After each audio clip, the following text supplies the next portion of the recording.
ನಮಸ್ಕಾರ ಸ್ನೇಹಿತರೆ, ನಮ್ಮದು ಶ್ರೀ ಸಪ್ತಗಿರಿ ಮನೆ ಮದ್ದು ಚಾನಲ್ ಇದೆ. ಅದ್ರ ಮುಖಾಂತರ ಅನೇಕ ರೀತಿ ಎಪಿಸೋಡನ್ನು ಕೊಡ್ತಾ ಇದ್ದೀವಿ. ಸ್ನೇಹಿತರೆ, ಇದು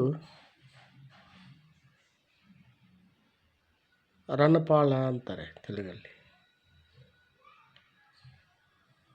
ಬಾಯಿ ಬಚ್ಚಲಿ ಅಂತಾರೆ, ಬಸ್ಲೆ ಅಂತಾರೆ. ಬಸ್ಲೆ ಇದೊಂದು ಬಳ್ಳಿ ಥರ ಆಗುತ್ತಿದೆ ನೋಡಿ, ಉದ್ದ ಬೆಳೆದಿದೆ ಬಳ್ಳಿ.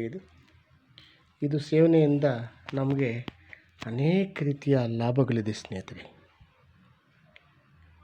ಮೊದಲನೇದಾಗಿ ಕಿಡ್ನಿಗೆ ಒಳ್ಳೆಯದು, ಎರಡನೇದಾಗಿ ಬಾಯಲ್ಲಿ ಹುಣ್ಣಾದರೆ ಅದಕ್ಕೊಳ್ಳೆಯದು, ಮೂರನೇದಾಗಿ ಕಣ್ಣುಗೊಳ್ಳೆಯದು, ನಾಲ್ಕನೇದಾಗಿ BP-ಗೆ, ಐದನೇದಾಗಿ ಶುಗರ್ಗೆ, ಆರನೇದಾಗಿ ಎಲ್ಲ ರೀತಿಯ ಕಾಯಿಲೆಗಳಿಗೆ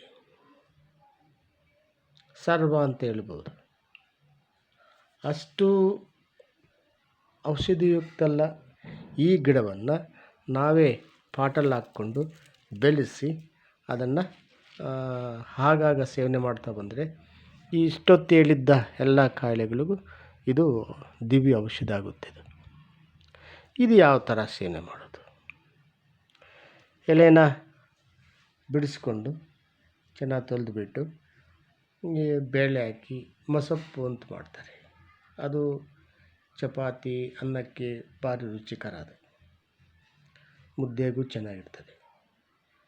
ಮತ್ತು ಇದನ್ನು ಸೊಪ್ಪನ್ನು ಚೆನ್ನಾಗಿ ತೊಳೆದುಬಿಟ್ಟು ಸಣ್ಣ ಸಣ್ಣ ಕಟ್ ಮಾಡಿ ಬೋಂಡ ಅಂತಲೂ ಮಾಡ್ತಾರೆ. ಪಕೋಡ ಅಂತಾರೆ, ಬೋಂಡನೂ ಮಾಡ್ತಾರೆ. ಯಾವುದೋ ಮುಖಾಂತರ ಇದನ್ನು ಸೇವನೆ ಮಾಡೋದ್ರಿಂದ ನಮಗೆ ನಾನಾ ರೀತಿಯ ಲಾಭಗಳಿದೆ ಸ್ನೇಹಿತರೆ. ಇಂತಹ ಒಂದು ಸೊಪ್ಪನ್ನು ನಾವು ಬೆಳೆಸ್ಕೊಂಡಿದ್ದಕ್ಕೆ ಯಾವುದೇ ರಾಸಾಯನಿಕ ಹಾಕಿರಬಾರ್ದು. ಸಾವಯವ ಕೃಷಿಯಲ್ಲಿ ಬೆಳೆಸ್ಬೇಕು ಇದನ್ನು. ಯಾವಾಗ ನಾವು ಸಾವಯವ ಕೃಷಿಯಲ್ಲಿ ಬೆಳೆಸ್ತೀವೋ ಸೊ ಅದರಲ್ಲಿ ಯಾವುದೇ ಥರ ರಾಸಾಯನಿಕ ಇರಲ್ಲ. ಆದ್ದರಿಂದ ನಾವು ಪಾಟಲ್ಲಿ ಹಾಕಿದ್ದೀವಿ, ಮನೆಯ ಮೇಲ್ಗಡೆ ಟೆರೆಸ್ ಗಾರ್ಡನ್ ಅಂತಲ್ಲ ಅಂಥ ಪಾಟಲ್ಲಿ ಬೆಳೆಸಿದ್ವಿ ನಾವು. ಇದು ಬೆಳೆದು ಒಂದು 2-3 ತಿಂಗಳಿಗೆ ಈ ಥರ ಇಷ್ಟು ಉದ್ದ ಆಗುತ್ತೆ. ಈಗೇನು ಮತ್ತೆ ಅದಕ್ಕೆ ಈ ವರ್ಮಿ ಕಾಂಪೋಸ್ಟು ಇವೆಂಥದ್ದು ಕೊಟ್ಟಿಗೆ ಗೊಬ್ಬರ ಇಂಥವೆಲ್ಲ ಹಾಕಿದಾಗ ಮತ್ತೆ ಈ ಥರ ಬೆಳೀತದೆ. ಮತ್ತು ಅದನ್ನು ಸಾರು ಮಾಡಿಕೊಂಡು ಸೇವನೆ ಮಾಡ್ತಾಯಿರ್ತೀವಿ. ಸ್ನೇಹಿತರೆ, ಪ್ರತಿಯೊಬ್ಬರೂ ಅಷ್ಟೇ ಟೆರೆಸ್ ಗಾರ್ಡನ್ನ ಒಂದು ಪಾಟ್ಗಳಲ್ಲಿ ಇಂಥದ್ದೆಲ್ಲ ಬೆಳೆಸ್ಕೋಬೇಕು. ಆಗ ಈ ಬಾಯಲ್ಲಿ ಅತಿ ಉಷ್ಣತೆಯಿಂದ ಬಾಯಲ್ಲಿ ಹುಣ್ಣಾಗುತ್ತೆ. ಆ ಹುಣ್ಣನ್ನು ನಾವು ವಾಸಿ ಮಾಡ್ಕೋಬೇಕಾದ್ರೆ ಅದಚ್ಚು ಇದಚ್ಚು ನಾವೇ ಹೇಳ್ತೀವಿ, ಅದಚ್ಚು ಇದಚ್ಚು ಅಂತ. ಬರೋ ಮೊದಲು ಇದು ತಿಂತ ಬಂದರೆ ಅದು ಬರೋಲ್ಲ. ಇಂತಹ